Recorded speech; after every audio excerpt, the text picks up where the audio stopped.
প্রশাসন নড়ে চড়ে বসে।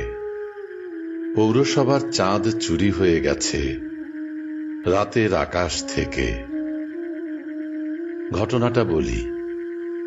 একদা গভীর রাতে শহরের পথে পথে হেঁটে আমি বাড়িতে পৌঁছাই।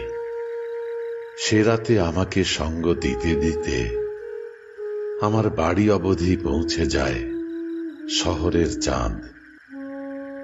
ইউনিয়ন পরিষদেও এই নিয়ে আলোচনা চলে। পাড়া অপাড়ায় রটে যায়, বলে, কবি তুমি হয়েছ বরবাদ। সুধীবৃন্দ জেলা প্রশাসক বরাবর দিয়ে যায় স্মারকলিপি।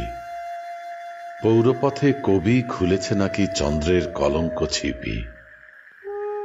মামলা হয়, আসে শুনানির দিন। কবিকে প্রশ্ন করে রাষ্ট্রীয় উকিল। আমিও আদালতে মামলা লড়ি। বলি, বিচারপতি, কবে হলো চাঁদ রাষ্ট্রীয় সম্পত্তি?